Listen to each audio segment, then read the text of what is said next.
This is my July reading wrap up.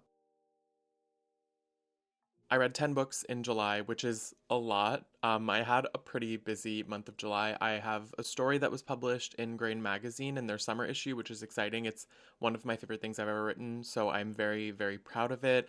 I was also featured in Hiiiii Magazine for their Pride issue for August, because here in Montreal, Pride is in August. And it's just so strange and cool and fun because I grew up seeing this magazine like plastered all over the gay village. So it's wild to see my face in it and like me talking about books and about me and about being a writer and all sorts of things.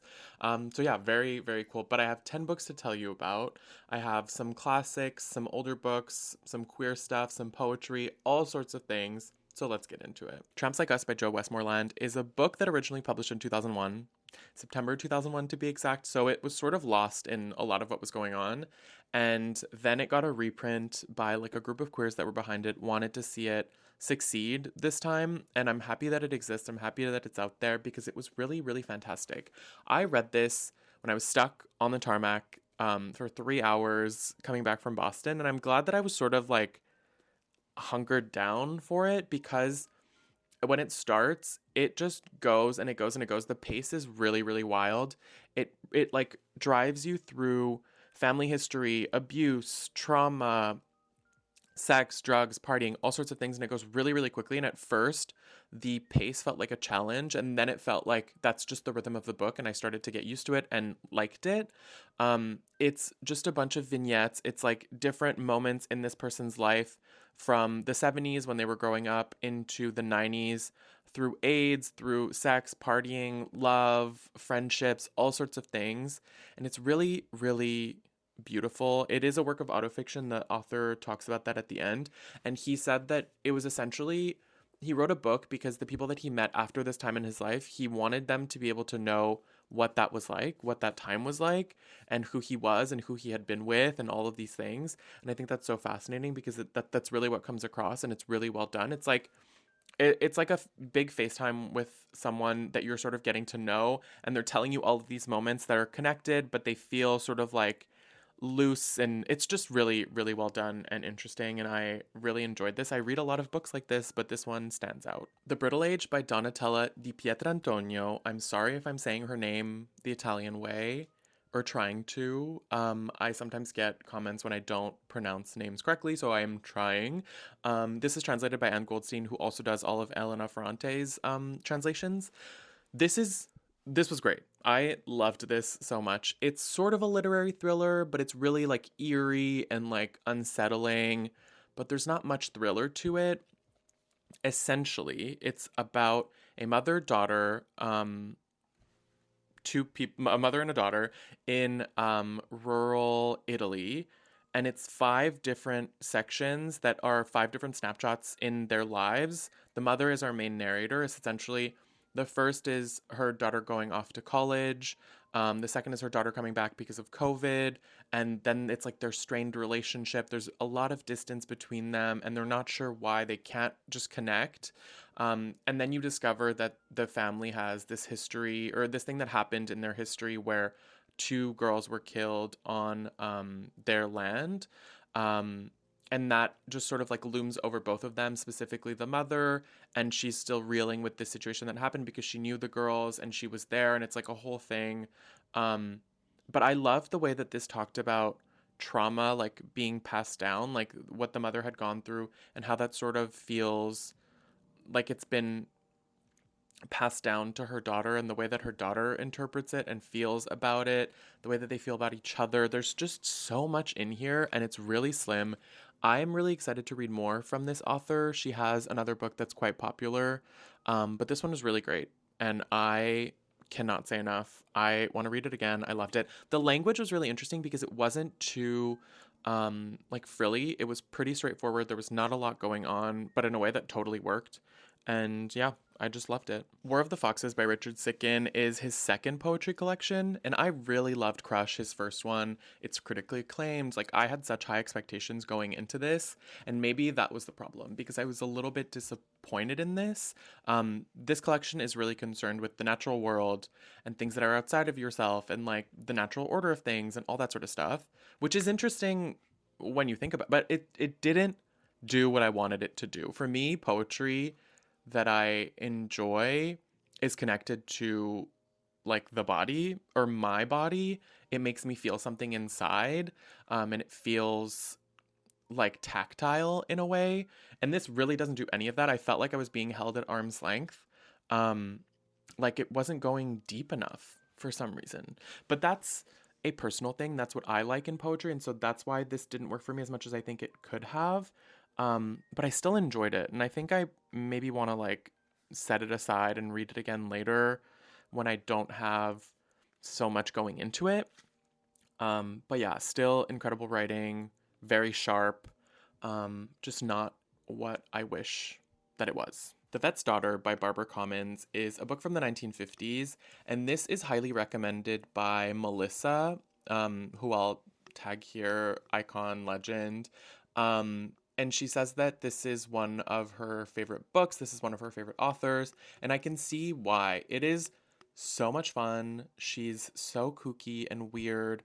This is essentially the story of a young girl, like a teenage girl, whose father is a veterinarian. So her life is like already really strange. There's a bunch of animals in her house. Like it's just, she's leading a very strange life.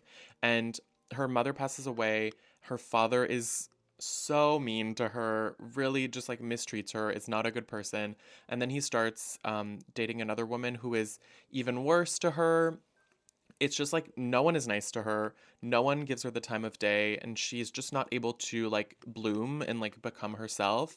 And then the book takes a like strange supernatural turn when the girl starts to or finds out that she can levitate. And then people start to be interested in that and they start to want to see it. And then it becomes this like whole thing. And the entire novel is about oddity and like being different and what that can feel like, what that can be like, and also the ways in which a quest for love and acceptance and like being part of a family, how that can be really hard when it's not something that comes to fruition. I just really enjoyed it. It was a fun time. The writing is really fun. It was short. I'm excited to read more from Barbara Comyns because I think she's a freak and I really love that. This is like a weird girl litfic kind of book, but if it was in the 1950s, like that's exactly what this is giving me, and I really, really enjoyed it. Fox by Joyce Carol Oates is 650 pages. This is a total brick. I don't even know if I can hold it up this long. It's so heavy. This is about a well-loved, very charming professor at a prestigious academy, and the novel starts with his body being found, his deceased body being found, and then the rest of the novel is essentially figuring out what happened. It's the past, it's the future, it's the like the present of the thing happening, and it's so dark and twisted and weird. The teacher essentially is like a sociopath. His sections are really crazy. He's also a pedophile and preys on the young girls that are in his classes. It is so twisted, so weird. It is a literary thriller that sort of paints a really large picture. It's like you look at a tree, it's all of these branches, and Joyce Carol Oates is going and like examining each branch, and then at the end steps back and shows you the full tree. Like that's how you kind of uncover this mystery and what has happened and what's the whole thing that's going on in this little town.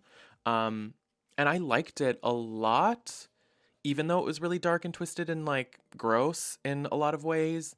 Um, it's not what I expected, but it's, I would say, more literary. No, it's pretty much a literary thriller, but it's like very well written. It's like there's beautiful prose in it.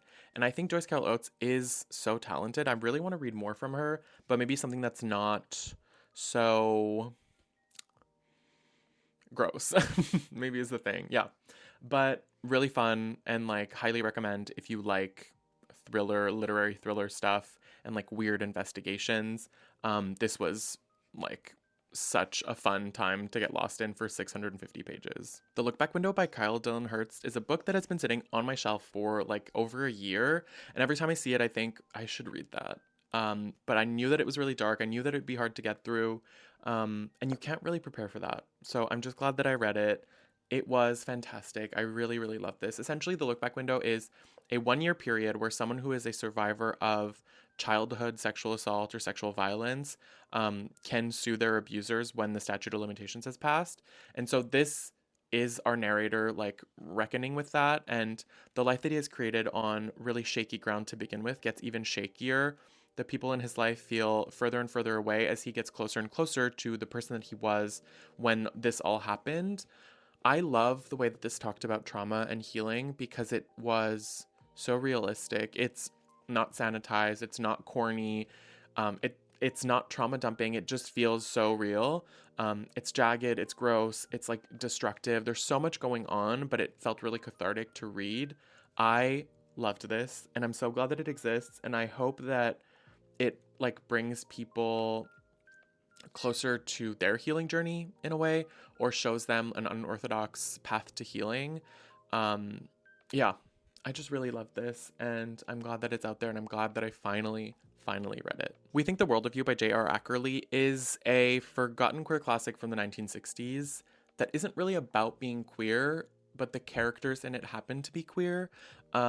It's about a middle-aged man who's like wealthy-ish, smart, like has a lot of things going for him, but he's like completely in love with this man who is married, middle class, sort of they're at opposites, and that man goes to jail. And so it's our narrator, Frank, who has to like orbit the people around his lover's life, including his wife, including his family, including his dog. And this book basically focuses on Frank taking care of his dog, of Johnny's dog, the guy who went to jail. And it's very strange. And it doesn't do a lot in a way that was surprising to me. Like I wanted it to do more. I wanted it to go deeper in different ways. But J.R. Ackerley is obsessed with dogs. He wrote another book about a dog. And so I think that's just really what he wanted to do. I do think it's interesting that it's a queer book that's like not that queer, because that's sort of cool for the 1960s for it to just be like, these people are queer, but like it doesn't really matter. None of the people in their lives care that they're lovers, which is so fascinating. But yeah, this was good, not great, but still like a fun, kooky read. My Death by Lisa Tuttle is a hoot and a half. This was so fun and weird and eerie and creepy. There's so much going on, and it's such a slim novel, but I really, really enjoyed it. It's essentially, it starts off with what feels like autofiction. It's an author who has like middling success, like somewhat successful, and she's stuck, doesn't know what to write. She's recently widowed. She's sort of just like in limbo with a lot of things. And then on a whim, she decides that she will write a biography of this like recluse artist and writer. And then when the two meet, the strands of their lives start to feel like they've been woven together in a really interesting way. And then it goes off the rails. Completely weird. Like I didn't expect any of it, of what was going on. And it was so gripping. I could not look away. Didn't know where it was going at every turn.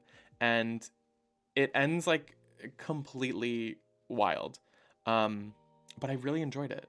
And so I'm excited to read more from Lisa Tuttle. Don't know anything about her.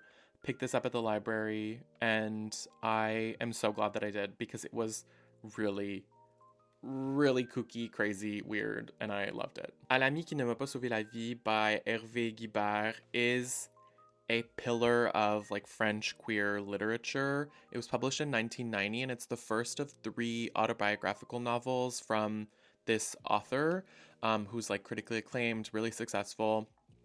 And this is basically a diary of someone during the AIDS crisis who gets diagnosed, and sort of like starts to lose his life and the people around him to AIDS.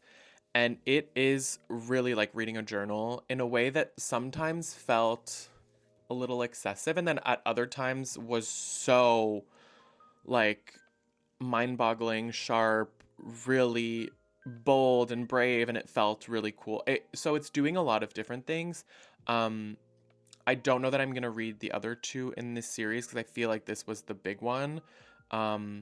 It talks about like close friends and like losing your friends to AIDS, and what it feels like to lose your own body to AIDS, and all of these things. And it was really resonant and did a lot of things that I found interesting.